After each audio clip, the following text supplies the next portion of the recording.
ब्लॉगमध्ये पुन्हा एकदा स्वागत. आणि ड्रेस शिवायला घेतला होता, पण मशीन चालत नसल्यामुळं आज काहीतरी करून त्या मशीनला नीट करायचंच होतं, ठरवलंच. बऱ्याच दिवसात चालू होतं. मशीन आहे बघा, इथं दुकानात आणली. ते दादांनी सांगितलं ही पूर्ण जाम झालेली, ती चालतच नव्हती. मशीन रिपेरिंगला टाकली आणि आम्ही यांच्याकडे आलो. त्यांना बाकीच्यांनी ओळखलंच असेल. बऱ्याच दिवसात यायचं होतं, म्हटलं चला आता. घरी पण 11 वाजता येणार होते, मग आम्ही आलो त्यांच्या तिथं. त्याच्यानंतर 9 वाजले घरी यायला आणि मग बाकीचं आवरून बसले परत. मग मोटर पण टाकलेली होती मशीनला. आज काम वाढून बसलेलं होतं. वाढून म्हणजे काय, मशीन जाम झालेली होती आणि खरं तर मोटर टाकायला गेलो होतो मशीनला. दुपारच्याच वेळेस गेलो आणि गेल्यानंतर तर मोटर टाकायचं ठरवलं आणि तो म्हटला मोटर टाकली तरी ती जळून जाईन, मशीन खूप जाम झालेली. मी म्हटलं काही सर्व्हिसिंग करायची नाही, चालती व्यवस्थित. आणि मी त्या दादाचं ऐकलंच नाही. घरी आलो, मोटर टाकलेलीच तर होतीच, म्हणजे टाकून घेतली त्यांच्याकडून. घरी आलो, खरंच मोटर चालत नव्हती, जाम. तो म्हटला जळून जाणार आहे मोटर, त्या दादाने सांगितलं. आणि घरी आलो, टीप टाकायला लागली तर मशीनच आला ना, एवढी मशीन जाम झालेली होती. परत डबल मशीन घेऊन गेलो आम्ही. 6 वाजता परत गेलो आणि परत सर्व्हिसिंगला मोटर टाकली मशीन. आणि मग थोडंसं बाहेर गेलो, मोटर मग मशीन व्यवस्थित झाली. मशीन घेऊन आलो घरी. आता खूप छान चालती आणि मला असं वाटलं मी कधी शिवायला बसेल, कारण आज पहिल्यांदाच मोटरवरची मशीन. पायाचं टेन्शन नाही, खूप शिवावं वाटतं. पण काय असतं माहिती का, मोटर जर असली ना तर खूप फायदे होतात मशीन कामामध्ये. आणि पायडर मारायचं कामच नाही. आणि मग स्कर्ट शिवून झालं आणि आता ब्लाऊज शिवायला बसलेले मी. छान चालती मशीन एकदम. आणि मशीनचं काम जर केलं ना तर आपला खरंच फायदा होतो. पण मला असं वाटायचं कशाला कामात काम आपण वाढून ठेवतो. म्हणतात दुष्काळात 13वा महिना, पण बरोबर आहे ते. आपल्याला मोटरची गरजच होती. आणि मग मस्त शिवायला बसले. आता पाडव्यासाठी मला ड्रेस शिवायचा होता मुलीला. काठपदरच्या साड्या होत्या भरपूर. आता एक एक शिवतच राहणार आहे. तुम्ही बघत राहा फक्त ब्लॉग. बिना क्लासचं आहे, मी क्लास काही केलेले नाही. आणि तुम्हाला आता पूर्ण झाल्यावरच दाखवते ड्रेस. पाडवा म्हणजे आपला मराठी वर्षाचं, मराठी आपलं हे पहिला सण आहे पाडव्याचा. आणि नवीन वर्ष आलं ह्यावेळेस. म्हणजे काठपदरच्या साड्या छान वाटतं आपल्याला पाडव्याच्या वेळेस, म्हणून मी तिला असं छान घागरा शिवते. आणि मशीन जर व्यवस्थित चालली तर काय काय शिवावं असं वाटतं. आता इथून पुढं असं शिवणकाम करत राहणार आहे. बिना क्लासचे ब्लाऊज, बिना क्लासचंच म्हणजे असं हे शिवलं ना तर आपल्याला काहीतरी वेगळं वाटतं. क्लास लावून तर कोणी करतं, पण क्लास पण केले पाहिजे. पण असं घरी बसून जर आपण काही ना काही करत राहिलो तर खूप चांगलं असतं. अशी मशीन चालती बघा, खूप हलकी असते चालायला मशीन.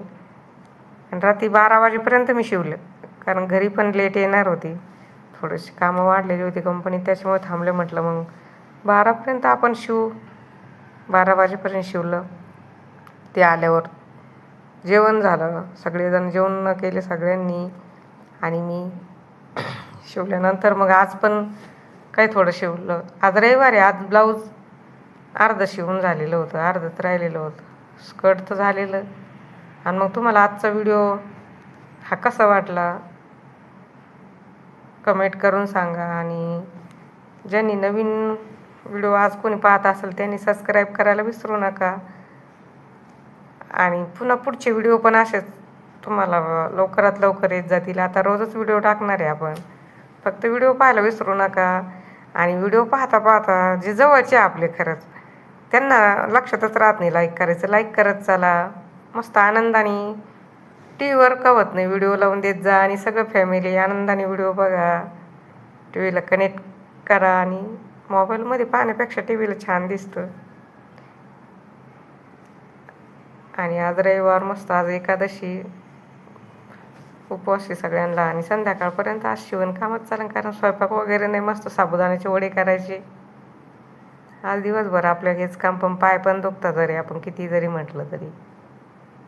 आज एकादशी, उद्या सोमवार आहे. बघा मशीन कशी हलकी चालली. अस्तर पण काय बाहेरून आणायची गरज नव्हती, माझ्याकडे पहिली भरपूर अस्तर होते.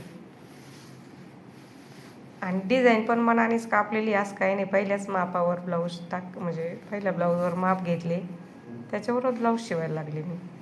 घागऱ्यावरचं ब्लाऊजचे अजून कधी शिवलेलं नाही, पण आज पहिल्याच वेळेस शिवते. कारण रेडीमेड पण ब्लाऊज छान वाटतं. मग पूर्ण झाल्यावर ज्यांना बघायचं कसं शिवलेलं त्यांनी पुढचा व्हिडिओ नक्की बघा. आता तिला हीच डिझाईन पाहिजे होती, तर मी दाखवली तुम्हाला कोणती डिझाईन पाहिजे होती. ती म्हटली आई ही डिझाईन बघ तुला येते का. म्हटलं बघू. चुकलं तरी आपल्याला काय शिकायला भेटतं. चुकल्याशिवाय माणूस हुशार होत नसतो. पहिलं काही असो, अनुभवातूनच माणूस पुढे येत असतं. कुठलाही असो, नुसतं कपड्याचाच नाही तर माणसाचा सुद्धा अनुभव यायला पाहिजे. सगळ्या गोष्टीचा अनुभव आल्याशिवाय आपण हुशार होत नसतो. माणसाला परिस्थितीच सगळं चांगलं करायला शिकवते आणि प्रत्येकजण याच्यातून गेलाच पाहिजे. ज्याला सगळं पेलण्याची ताकद आहे तोच खरं जीवनामध्ये यशस्वी होतो. आणि कुठल्याही गोष्टीला आपण सामोरं गेलंच पाहिजे, आपण जरी म्हणजे काही करताना. म्हणून मी असे बिना क्लासचे असे ब्लाऊज शिवलेले, भरपूर ब्लाऊज घरी शिवते. चला मग आज रविवारी संध्याकाळचे आता 4 वाजलेले आणि आजचा व्हिडिओ आता तुम्हाला इथंच येईल.